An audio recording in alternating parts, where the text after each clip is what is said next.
In this presentation, I'll go through some notes from Chapter 8 of book Designing Data-Intensive Applications. Chapter 8 is called The Trouble with Distributed Systems. Whenever you try to send a packet over a network, it may be lost or arbitrarily delayed. Likewise, the reply may be lost or delayed. So if you don't get a reply, you have no idea whether the message got through. A node's clock may be significantly out of sync with other nodes. Despite your best effort to set up NTP, it may suddenly jump forward or backward in time. Relying on it is dangerous because you most likely don't have a good measure of your clock's error interval. A process may pause for a substantial amount of time at any point in its execution, perhaps due to a stop-the-world garbage collector, be declared dead by other nodes, and then come back to life again without realizing that it was paused. To tolerate faults, the first step is to detect them, but even that is hard.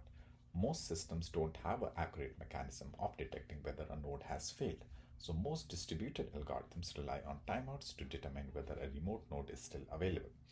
However, timeouts can't distinguish between a network or a node failure, and variable network delay sometimes cause a node to be falsely suspected of crashing. Moreover, sometimes a node can be in degraded state. For example, a gigabit network interface could suddenly drop to 1 kilobit per second throughput due to a driver bug. Such a node that is limping but not dead can be even more difficult to deal than a cleanly failed node. Once a fault is detected, making a system tolerate it is not easy either. There is no global variable, no shared memory, no common knowledge, or any other kind of shared state between the machines. Nodes can't even agree on what time it is, let alone on anything more profound. The only way information can flow from one node to another is by sending it over an unreliable network. Major decisions cannot be safely made by a single node, so we require protocols that enlist help from other nodes and try to get a quorum to agree. In this chapter, we also went on some tangents to explore whether the unreliability of networks, clocks, and processes is an inevitable law of nature. We saw that it isn't. It is possible to give hard real-time response guarantees and bounded delays in networks, but doing so is very expensive and results in lower utilization of hardware resources. Most non-safety critical systems choose cheap and unreliable over expensive and reliable. Following other topics discussed in this chapter: faults and partial failures, unreliable networks, unreliable clocks, processes, process pauses knowledge, truth, and lies. Highlights. So here are some of the highlights from the chapter. Cloud computing and supercomputing. At the end of the scale is the field of high-performance computing. Supercomputers with thousands of CPUs are typically used for computationally intensive scientific computing tasks, such as weather forecasting or molecular dynamics, simulating the movement of atoms and molecules. At other extreme is cloud computing, which is not very well defined, but is often associated with multi-tenant data centers, commodity computers connected with an IP network, elastic on-demand resource allocation, and metered billing. Traditional enterprise data centers lie somewhere between these extremes. You may wonder whether this makes any sense. Intuitively, it may seem like a system can only be as reliable as the least reliable component. This is not the case. In fact, it is an old idea in computing to construct a more reliable system from a less reliable underlying base. For example, error correcting codes allow digital data to be transmitted accurately across a communication channel that occasionally gets some bits wrong, for example, due to radio interference or wireless network. Internet protocol is unreliable. It may drop, delay, duplicate, or reorder packets. TCP provides a more reliable transport layer on top of IP. It provides the missing packets are retransmitted, duplicates are eliminated, and packets are reassembled into the order in which they were sent. More on unreliable networks. The internet and the most internal networks in data centers, often Ethernet, are asynchronous packet networks.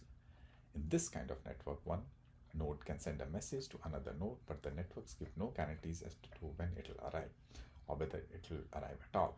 If you send a request and expect a response, many things could go wrong. Your request may have been lost, your request may be waiting in a queue, the remote node may have failed, the remote node may have temporarily stopped responding, the remote node may have processed your request, the remote node may have processed your request, but the response has been delayed or will be delivered later. Synchronous versus asynchronous networks. When you make a call over telephone network, establishes a circuit. A fixed guaranteed amount of bandwidth is allocated for the call along the entire route between the two callers. This circuit remains in place until the call ends. This kind of network is synchronous. Even as data passes through several routers, it does not suffer from queuing because the 16 bits of space for the call have already been reserved in the next hop of the network, and because there is no queuing, the maximum end-to-end latency of the network is fixed. We call this bounded delay.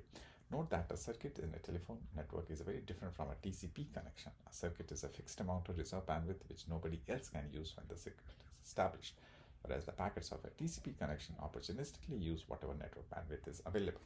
You can give a TCP variable a variable size block of data, and it will try to transfer it in the shortest time possible. While a TCP connection is idle, it doesn't use any bandwidth. Now let's talk about fencing tokens. When using a lock or lease to protect access to some resource such as file storage, we need to ensure that the node is under a false belief of being chosen one cannot disrupt the rest of the system. A fairly simple technique that gives this goal is called fencing, as illustrated in the figure. Let's assume that every time the lock server grants a lock or lease, it also returns a fencing token, which is a number that increases every time a lock is granted.